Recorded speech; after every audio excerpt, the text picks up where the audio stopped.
Hello दोस्तों, अगर आप अपना पैसा शेयर मार्केट में इन्वेस्ट करके लाखों रुपए कमाना चाहते हैं तो आज ही आप स्टॉक के साथ जुड़कर अपना डीमैट अकाउंट आप बिल्कुल फ्री में ओपन कर सकते हैं, जहां पर आपका ब्रोकरेज चार्जेस बिल्कुल ना के बराबर लगता है। ब्रोकरेज लगता है तो सिर्फ इंट्राडे ट्रेड में, वह भी सिर्फ 20 रुपए। तो आज ही आप स्टॉक के साथ में जुड़ सकते हैं, लिंक डिस्क्रिप्शन में है, क्लिक करें और अकाउंट ओपन करें।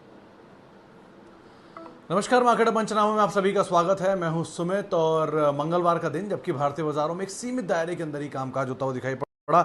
हालांकि जो रेंज है वो सेकंड हाफ तक आते आते थोड़ी सी और बढ़ी और मार्केट का जो दायरा है वो लोअर लेवल की तरफ जाता हुआ ज़्यादा दिखाई पड़ा आपको सेकंड हाफ में। खासतौर से शुरुआती कारोबार में एक रेंज बाउंड ट्रेड मार्केट के अंदर रहा, लेकिन सेशन के एंड तक आते आते निफ्टी करीब 15,750 के आसपास ही रहा। 350 अंकों के आसपास ही गिरावट निफ्टी बैंक में देखने को मिली। मिड कैप अंडर परफॉर्म करके गया। Advance decline ratio more less 50-50 के आसपास आप मान के चल सकते हैं। शुगर में खरीदारी थी, फर्टिलाइजर में खरीदारी थी, jute, mid cap pharma, mid cap IT, ये कुछ ऐसा स्पेस है जहां पर खरीदारी का दौर देखने को मिला। बिकवाली थी पीएसयू बैंक्स में, मेटल में, ऑटो, रियल्टी स्टॉक, कुछ ऐसे सेक्टर थे जहां पर कुछ हद तक प्रेशर आता हुआ दिखाई पड़ा। Cipla, power grid, HUL, NTPC, ये कुछ ऐसे नाम थे जहां पर खरीदारी देखने को मिली। ओएनजीसी, हिंडाल्को, आईओसी, कोल इंडिया ऐसे नाम थे जहां पर कुछ हद तक बिकवाली आते हुए दिखाई पड़ी। आज मिड कैप में गेनर में सीक्वेंट साइंटिफिक का नाम शुमार था, जहां पर सुबह ब्लॉक डील्स भी हुई थी। वेंकीज अच्छी खरीदारी यहां पर आते हुए दिखाई पड़ी। सोनाटा सॉफ्टवेयर जैसे शेयर थे जहां पर आज एक मूव था। बिकवाली, oil India, Indian bank, Adani total जैसे कुछ नाम थे जहां बिकवाली रही। हाँ, अच्छा, एक अच्छी तेजी देखने को मिली शुगर स्पेस में। आप केसीपी देखिए, धामपुर, रेणुका, आंध्रा, ये कुछ ऐसे नाम हैं जहां पर तेजी का रुख या फिर खरीदारी का जो दौर है वो बनता हुआ दिखाई पड़ रहा है, जहां पर लगातार मूड, माहौल, मोमेंटम जो है वो बना हुआ है। चलिए, अब समय का थोड़ा और इस्तेमाल करते हैं और शुरुआत कर लेते हैं सवाल जवाब के सिलसिले को लेकर भी। एक एक करके सवाल लेते हैं। पहला सवाल जो आया है वो है अमित नेगी साहब का। मिसिस बेक्टर पर इनका सवाल है। इन्होंने करीब करीब 100 शेयर ले रखे हैं 550 रुपये के दाम पे। नेगी साहब, मिसिस बेक्टर से बेटर आप अगर जाना चाहते हैं तो आप बर्गर किंग में चले जाइए, वो ज़्यादा बेहतर दिखेगा आपको सिचुएशन वाइज। 163 रुपये ब्रेकआउट लेवल है, जो कि अभी कुछ देर पहले चंदन तापड़िया बता रहे थे। 172 का उन्होंने पहला टारगेट दिया भी है। अगर आप इसी स्पेस में जाना चाहते हैं, वैसे तो स्पेस का लीडर जुबिलेंट फूड है, लेकिन वो बहुत महंगा है, थोड़ा नीचे मिल जाए तो बहुत ही अच्छी बात है। अवॉइड कर सकते हैं आप मिसिस बेक्टर को, जो एग्जिस्टिंग पोजीशन है उनको होल्ड करिए, लेकिन नई पोजीशन के तौर पे आप एक बार को बर्गर किंग देख लीजिए, वो ज़्यादा सेफ ऑप्शन दिखाई पड़ रहा है। अच्छा, बायोकॉन और बीएचईएल, वसीम शेख साहब, बायोकॉन में तो अब दोबारा मोमेंटम आना शुरू हुआ है।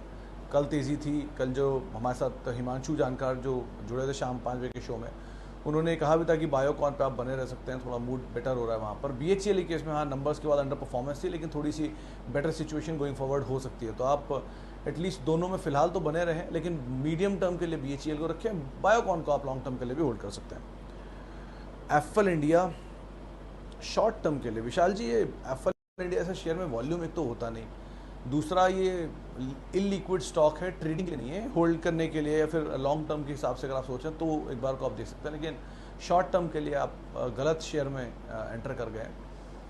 अगर आप समय दे सकते हैं तो ज़रूर बने रहिए, लेकिन अगर आप समय नहीं दे सकते हैं तो आप गलत स्टॉक में, तेज़ी मिले, आपका भाव आए, आप तुरंत निकल जाइए।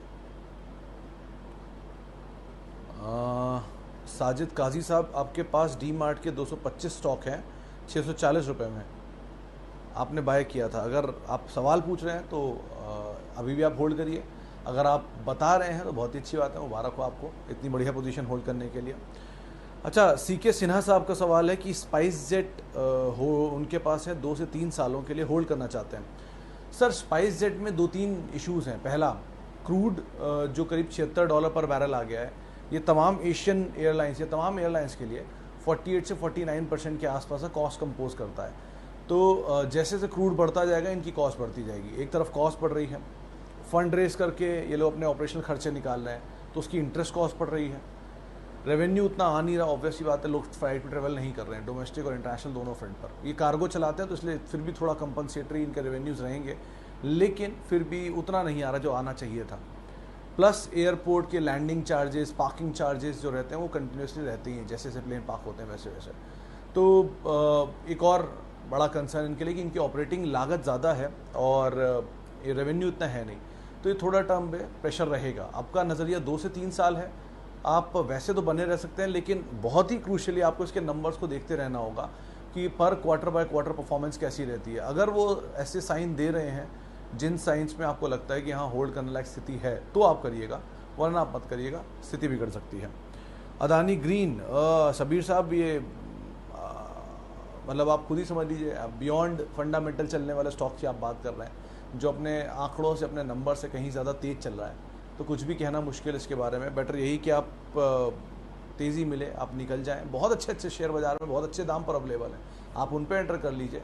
अदानी ही खाली क्यों, और अदानी में अदानी पोर्ट एक ऐसा ऑप्शन है जिसके नंबर्स फिर भी सब्सटेंशिएट करते हैं, तो आप अकॉर्डिंगली वहाँ पर कॉल लीजिएगा। अच्छा, आगे बढ़ते हैं। जेंसार टेक और डीएलएफ, चौधरी साहब जेंसार टेक के केस में 317 रुपये के आसपास होता था जब वो ब्लॉक डील हुई थी। 280 रुपये तक ये गया वो ब्लॉक डील के हैंगओवर में, और उसके बाद दोबारा वो लेवल नहीं दिखाया इसने। 306 रुपये की रेंज में शेयर ट्रेड कर रहा है, मिड कैप आईटी परफॉर्म कर रहा है, लेकिन ये नहीं कर रहा। तो ये उम्मीद करता हूँ कि परफॉर्म करेगा।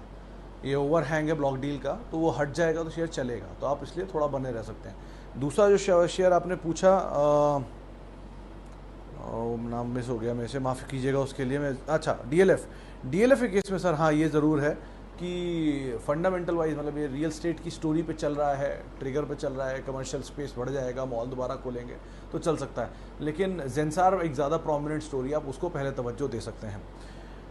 अच्छा, एक सवाल स्मार्टलिंक होल्डिंग पर, अंश ढांडा साहब। स्मार्टलिंक के केस में अगर आप कभी इस कंपनी के नंबर्स पढ़िएगा तो बहुत इंटरेस्टिंग चीज़ हुई थी।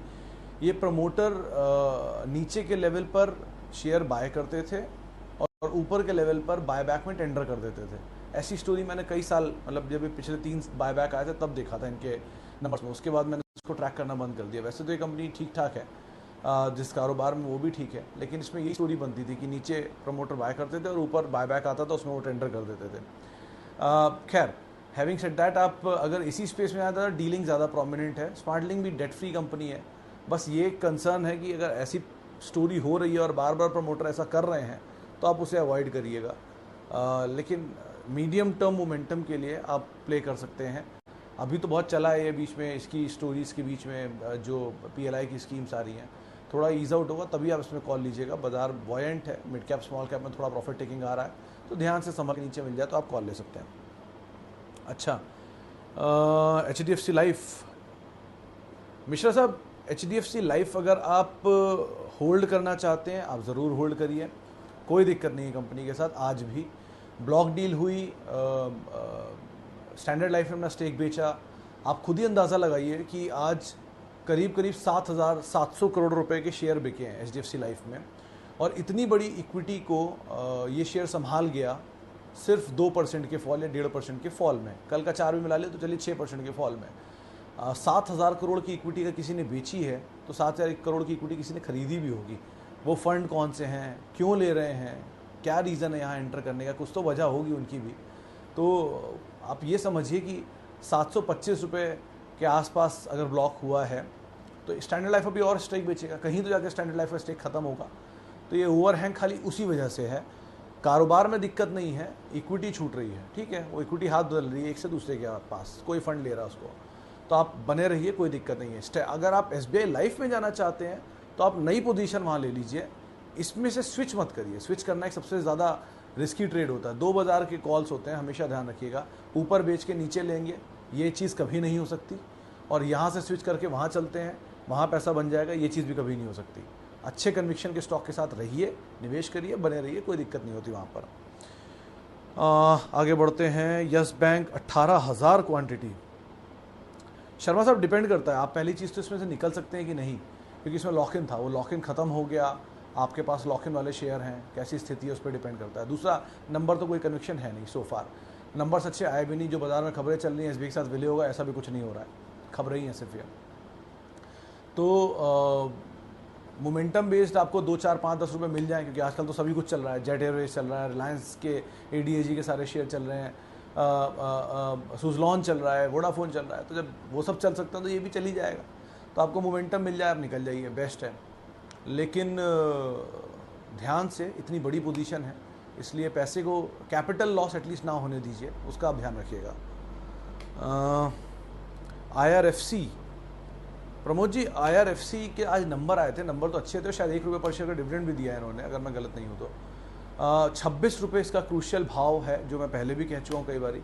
वो 26 रुपये पार होने दीजिए, आज शायद हुआ भी है, लेकिन वो 26 रुपये के ऊपर 26.60 मान लीजिए, टू बी वेरी प्रिसाइज, आप 26.60 के ऊपर अगर निकलता है तो इसके IPO का हैंगओवर ईज आउट हो जाएगा, उसके बाद आप इसमें नई पोजीशन ले सकते हैं। तब तक के लिए आपके पास है तो आप बने रहें, लेकिन नहीं है तो 26.70 के आसपास आप इसमें या 26.80 के आसपास एंटर करने की सोचें, वो ज़्यादा बेहतर रहेगा।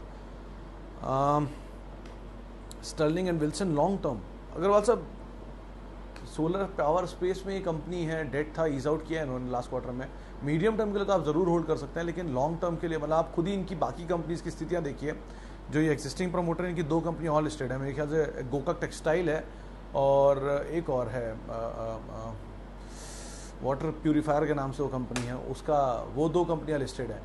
और यूरेका फॉर्ब्स लिमिटेड और गोकक टेक्सटाइल, ये 2 कंपनियाँ लिस्टेड है पलुंजी ग्रुप की। अब उनकी भी स्थितियाँ देख लीजिए किस तरह की हैं, और आपको उससे आइडिया लग जाएगा इस कंपनी की स्थिति कैसे बन सकती है आगे चलकर। कारोबार में नंबर्स को क्रूशियली वॉच करिए, अगर नंबर 2-3 क्वार्टर तक ठीक मिलते हैं तो आप देखिएगा। इस क्वार्टर के नंबर में तो आपको ऑब्वियसली बात है सेल ऑफ प्रोजेक्ट आएगा, लेकिन अदरवाइज आपको कोई अच्छे कंसिस्टेंट ऑपरेटिंग परफॉर्मेंस इंप्रूव होते दिखाई पड़े तो आप ज़रूर कॉल ले सकते हैं। अच्छा, आगे बढ़ते हैं। और सीक्वेंट साइंटिफिक, हाँ जी, ये मित्तल साहब स्टॉक तो अच्छा है SIP के लिए, आज कुछ ब्लॉक भी हुए थे यहाँ पर, और अभी आप बने रह सकते हैं। ब्रोकरेज ग्रुप में काफ़ी बातचीत भी हो रही है। SIP के लिए आप लेना चाह रहे हैं तो कंसिस्टेंटली नंबर्स को क्रूशियली वॉच करिए कि SIP यूजुअली उन्हीं स्टॉक में करनी चाहिए जो जिनके प्रोडक्ट आपको एटलीस्ट समझ में आते हैं ठीक ठाक। सीक्वेंट साइंटिफिक के प्रोडक्ट्स आप अगर समझ पाते हैं तो बात अलग है, लेकिन आप मिसाल के तौर पे टाइटन जैसी कंपनीज, बजाज जैसी कंपनीज, HDFC जैसी कंपनीज, इनके साथ SIP इसीलिए लोग करते हैं कि बहुत ईजी है, ये नीचे आएंगे तो ईजिली वापस आ जाएंगे। सीक्वेंट साइंटिफिक कंपनी बुरी नहीं है, मिड कैप की अच्छी कंपनी है, वॉल्यूम्स भी काफ़ी है, फंड हाउसेस के पास होल्डिंग भी है, बट SIP के लिए आपका विज़न ऑब्वियस सी बात है, कम से कम 24 महीने, 25 महीने या ये कम से कम 48 महीने आप होल्ड करेंगे, तो आप अकॉर्डिंगली पहले नंबर देखिए, प्रोडक्ट समझिए। अगर आप समझते हैं तो बहुत अच्छी बात है, फिर तो आप इसमें ज़रूर SIP भी कर सकते हैं। टाटा पावर शॉर्ट टर्म में मार्केट ट्रैक नहीं करता, इसके लिए माफ़ी चाहूँगा, लेकिन हाँ ये ज़रूर है 135-40 के टारगेट्स बोले थे हाल फिलहाल में कुछ जानकारों ने, तो आप उसको ट्रैक कर सकते हैं, लेकिन मैं सही इसके लिए बंदा नहीं हूँ जो आपको ये राय दे पाएँ। अच्छा, SBI 100 शेयर 421 पर और IGL पर। नितिन पाटिल साहब, IGL पे तो आज दोपहर में हमारी सर्वेश से बातचीत हो रही थी, उनका मानना है कि आप बने रह सकते हैं IGL के अंदर, और जो टारगेट देख रहे हैं वो 680 उन्होंने टारगेट बताए थे, जिसको वो मान के चल रहे हैं, तो आप बने रहिए। वैसे भी कंपनी बुरी नहीं है, एक अच्छे कारोबार की बहुत ही अग्रणी कंपनी है। दिल्ली NCR में अगर आप रहते हैं तो आपको ज़्यादा बेहतर समझ में आएगा इस कंपनी के बारे में, लेकिन बहुत ही शानदार कामकाज है, मार्जिन भी अच्छे हैं। मैनेजमेंट से भी हमने कल बात की थी, उन्होंने भी ये बात बोली कि वो अगले क्वार्टर में एक्सपेक्ट कर रहे हैं कि जो प्री कोविड लेवल है वो देखने को मिल सकते हैं, तो आप बने रहिए। SBI के केस में भी ब्रोकरेज हाउसेस के टारगेट्स तो तेज़ी के ही हैं। 421 पर अगर आपकी खरीदारी है, हाउसेस मानते हैं करीब 560-600 तक की चाल आएगी, बट ऑब्वियस ही बात है PSU बैंक है, दिग्गज है, देश का नंबर 1 बैंक है, तो कोई भी तरह का सेंटीमेंट इम्पैक्ट यहाँ पर आता हो दिखाई पड़ेगा ही। सरकार अगर कोई भी फंड रिलीज़ करती है तो बैंकों के ऊपर से इम्पैक्ट ज़रूर देखने को मिलता है। तो हैविंग सेड दैट, आप दोनों में बने रहिए। कंपनियाँ बुरी नहीं हैं, स्थितियाँ बुरी हो सकती हैं इनके साथ, लेकिन आपके लिए अगर आप समय देंगे तो अच्छा पैसा ही बन सकता है।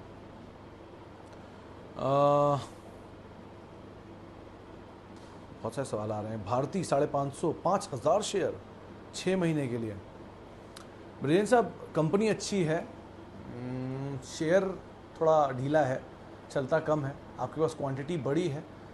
आप अगर लॉन्ग टर्म होल्ड कर रहे हैं तो बात अलग है, मीडियम टर्म में आपको पैसा बन जाएगा, क्योंकि आपकी भाव इतना बुरा नहीं है खरीदारी का।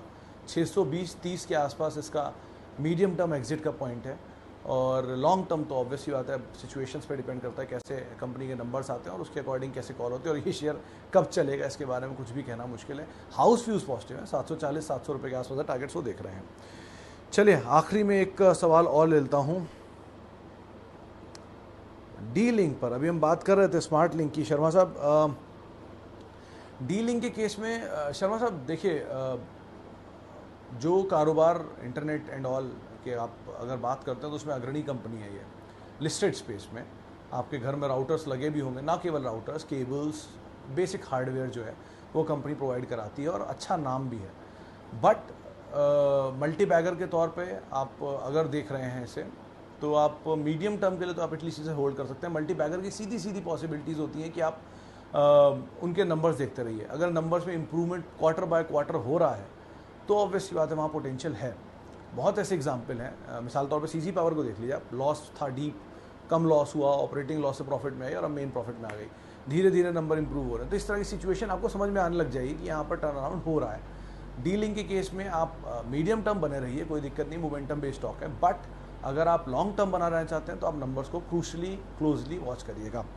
चलिए फिलहाल अब इतने सवालों को मैं शामिल कर पाऊंगा, माफ़ी उन सभी लोगों से जिनसे आज हम बातचीत नहीं कर पाए। बहुत बहुत शुक्रिया उन सभी लोगों का जिन्होंने हमसे आज सवाल पूछे, हमारे कार्यक्रम का हिस्सा बने। कल आपसे फिर यही मुलाकात होगी इसी समय पर। तब तक के लिए @सुमित रिसर्च मेरा ट्विटर हैंडल है, आप मेरे साथ वहाँ पर मुलाकात कर सकते हैं। नमस्कार।